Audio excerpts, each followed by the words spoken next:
Hello दोस्तों, आज का हमारा टॉपिक है वर्णाश्रम व्यवस्था। तो देखिए, आज हम लोग पढ़ेंगे वर्ण सिस्टम के बारे में। तो भारतीय इतिहास में आप देखेंगे तो वर्ण एवं आश्रम व्यवस्था आपको देखने को मिल जाती है और ये भारतीय समाज की एक महत्वपूर्ण विशेषता के तौर पे कहा जा सकता है। देखिए, जब शुरुआती आप देखेंगे तो जब समाज बना था तो समाज को 4 वर्गों में बांटा गया था। ब्राह्मण, क्षत्रिय, वैश्य एवं शूद्र की रचना की गई थी। ये 4 वर्ण रचित किए गए थे। ठीक है, किसी भी समाज में आप देखेंगे तो ये आपको 4 वर्ण अवश्य देखने को मिलते हैं। आप चाहे भारतीय समाज देखिए या फिर आप उस टाइम पीरियड में यूनान का समाज देखिए, बस नाम में डिफरेंसेस मिलेगा। जैसे आप अगर यूनान में देखेंगे तो वहां पे आपको दार्शनिक दिखेगा, फिर शासक वर्ग दिखेगा, व्यापारी वर्ग दिखेगा, फिर आप देखेंगे तो सबसे निचले तबके पे दास वर्ग देखने को मिल जाता है। यही सेम कंडीशन आप देखेंगे तो भारतीय समाज में भी आपको यही सेम चीज देखने को मिलती है। दार्शनिक की जगह पे आप देखेंगे तो यहाँ ब्राह्मण देखने को मिलता है, शासक वर्ग की जगह आप देखें तो यहाँ क्षत्रिय देखने को मिलता है, व्यापारी वर्ग में वैश्य आ जाता है और जो दास वर्ग था वहां पे आप यहाँ आप देखेंगे तो भारतीय समाज में शूद्र वर्ग देखने को मिलता है। तो देखिए, किसी भी समाज की जो रचना की गई है तो वो समाज को रेगुलेट करने के लिए की गई थी। जो समाज को हमने 4 वर्णों में बांटा गया था ताकि समाज अच्छी तरह से चल सके। देखिए, जो ब्राह्मण का काम क्या था कि वो इस समाज में क्या करे, लोगों को शिक्षित करे, लोगों को इंटेलिजेंस दे, बुद्धिमत्ता प्रदान करे। सिर्फ ये काम ब्राह्मण को दिया गया था।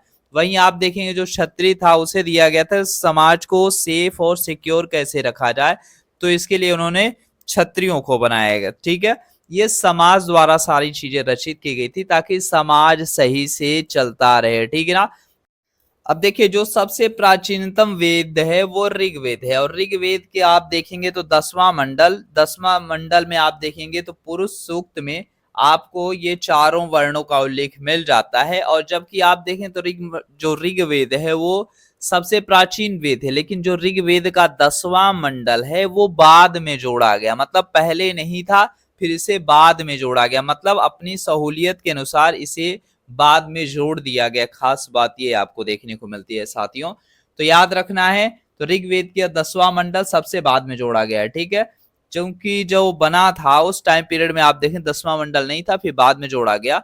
और खास बात यह है कि जब वर्णा सिस्टम आप देखते तो वर्णा सिस्टम में 2 चीजें आपको देखने को मिलती है। पहला क्या था, जो वर्ण था पहले वो कर्म पर आधारित था, फिर बाद में इसे जन्म आधारित कर दिया गया। मतलब शुरुआती दौर में आप देखेंगे जब वर्ण सिस्टम बनाया गया तो कर्म के आधार पे बनाया गया कि चलिए ठीक है, जो जैसा कर्म करेगा उससे उस वर्ण में रखा जाएगा। लेकिन बाद में आप देखेंगे तो इसे क्या कर दिया गया, इसे जन्म में आधारित कर दिया गया कि अब चाहे आप जैसा भी कर्म करिए कोई इससे कोई फर्क नहीं पड़ता। हाँ, आप जिस वर्ण में जन्म लेते हैं आप उसी वर्ण के कहलाएंगे। ठीक है, अब इससे 2 चीजें हुई। देखिए, जो ऊपर का तबका था उसको तो सही हुआ, उसको अच्छा स्टेटस मिला, नाम फायदा सारी चीजें मिल गई। जो लोअर तबके पे था उसको सही से चीजें नहीं मिली, मतलब वो हमेशा फिर निचले पायदान पे ही रह गया। खास बात ये हो गया क्योंकि इसमें आप देखेंगे तो जो शूद्र तबका था वो सबसे निचले स्टेज पे रह गया, क्योंकि अब वहां से अब वो अपना वर्ण चेंज नहीं कर सकता था। जब तक कर्म आधारित था तब तक ये था कि चलो ठीक है, वो सही नहीं कर रहा तो उसकी आगे आने वाली पीढ़ियां अगर अच्छा कर्म करती हैं तो वो दूसरे वर्ण में जा सकती थी। लेकिन उसके बाद क्या हुआ कि जैसे ये जन्म आधारित हो गया तब तो फिक्स हो गया कि आप चाहे जो भी कर्म करिए कोई फर्क नहीं पड़ता। अब आप जिस वर्ण में पैदा लिए हैं उसी वर्ण के कहलाएंगे। ठीक है, इतना याद रखना है।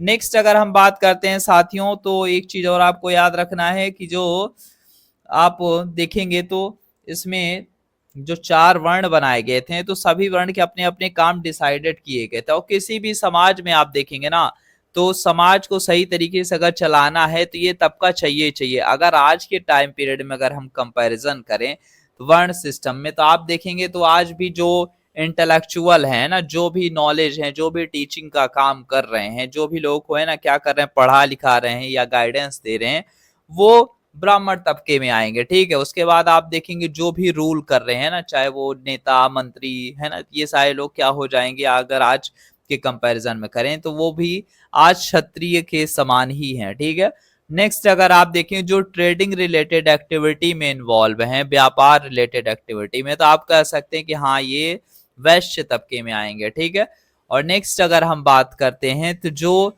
हेल्पिंग का काम कर रहे हैं। आज भी आप देखेंगे तो फैक्ट्रियां जो बड़ी बड़ी हैं तो उसमें भी क्या है, हेल्पर्स की जरूरत पड़ती है, ठीक है ना। विदाउट हेल्पर्स आप नहीं कर सकते हैं, ठीक है ना। हाँ, आप अधिकारी रख सकते हैं, एग्जीक्यूटिव हेड रख सकते हैं, सारी चीजें रख सकते हैं, लेकिन आपको वर्कर चाहिए, हेल्पर्स चाहिए, ठीक है। तो ये आप देखेंगे तो फोर्थ स्टेज पे आपको देखने को मिल जाएगा। तो ये हर टाइम पीरियड में आप देखेंगे ये लेयरिंग आपको मिलेगी ही मिलेगी किसी भी समाज में, ठीक है ना। खाली इंडिया बस में नहीं, हर समाज में देखने को मिलेगी।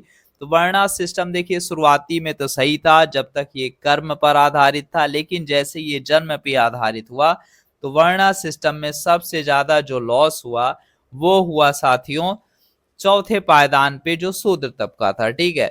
और नेक्स्ट अगर हम बात करते हैं वर्णा सिस्टम को लेके, फिर आप जो देखेंगे क्लासेस देखने को मिला, सर्वोपरिता देखने को मिला कि कौन ज्यादा श्रेष्ठ है। इस बात को लेके फिर आप देखेंगे तो ब्राह्मणों और क्षत्रियों में संघर्ष देखने को मिला। और ये संघर्ष आप देखेंगे तो नए धर्म के जैसे आए, बुद्धिज्म आए, जैनिज्म आया, तो ये आप देख सकते हैं एक नया संघर्ष जो आपको देखने को मिला भारतीय इतिहास में, क्योंकि जो नए धर्म की स्थापनाएं की जा रही थी वो क्षत्रियों द्वारा की जा रही थी। जैसे गौतम बुद्ध क्षत्रिय थे, महावीर भी क्षत्रिय थे, ठीक है ना।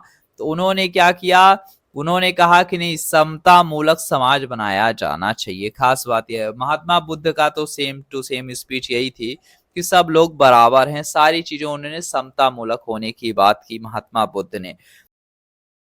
तो एक बात आपको याद रखना है साथियों, किसी भी समाज के ग्रोथ के लिए, विकास के लिए समाज में विभाजन जरूरी है, मतलब विभाजन होना चाहिए।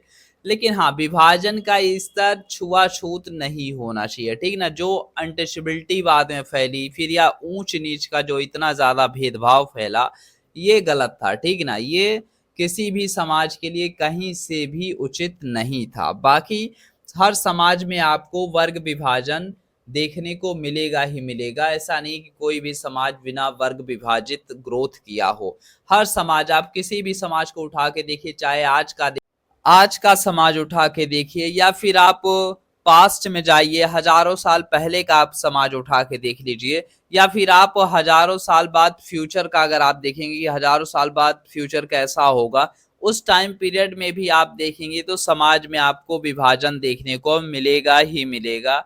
लेकिन हाँ, जो समाज में विभेद शुरू किया गया वो नहीं सही था, ठीक है ना। और ये विभेद आपको भारतीय समाज में देखने को मिलता ही मिलता है, और जिसका परिणाम स्वरूप ये होता है साथियों कि जब हमारा संविधान बनता है तो उसमें अनुच्छेद 17 और अनुच्छेद 46 जैसे उपबंध आपको देखने को मिल जाते हैं, जहां पे अनुच्छेद 17 कहता है अस्पृश्यता का अंत होना चाहिए। तो देखिए, जब कोई चीज आती है इसका मतलब वो चीज पहले से लागू है। जैसे भारतीय समाज में आप देखेंगे तो अस्पृश्यता आपको देखने को मिलती है। यही वजह कि आप देखेंगे तो आर्टिकल 17 में अस्पृश्यता के अंत की बात कर रहा है। जब किसी के अंत की बात कर रहा है इसका मतलब वो चीजें पहले से लागू हैं समाज में, जिसे खत्म करने की बात की जा रही है।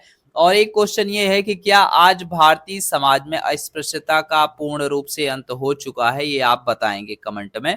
और बाकी अगर हम बात करते हैं जो अनुच्छेद 46 है, 46 है, उसमें क्या कहा गया है, तो देखिए उसमें अनुसूचित जातियों, अनुसूचित जनजातियों और जो अन्य दुर्बल वर्ग हैं उनके शिक्षा एवं अर्थ संबंधी हितों की अभिवृद्धि की बात की गई है आर्टिकल 46 में।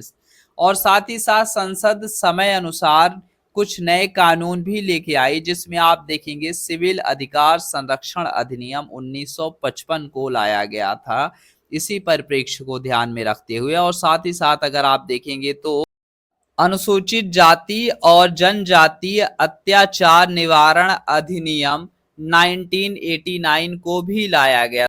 तो देखिए, वर्णा सिस्टम को आप पढ़िए, साथ ही साथ वर्णा सिस्टम के प्रभाव क्या पड़े भारतीय समाज में, और वर्णा सिस्टम लाया क्यों गया था, इसका कारण क्या था, हमने वर्णा सिस्टम क्यों बनाया, ये सारी चीजें पढ़ना और समझना बहुत जरूरी है साथियों, ठीक है। उम्मीद करते हैं वीडियो पसंद आई होगी। मिलते हैं अपने नेक्स्ट वीडियो में।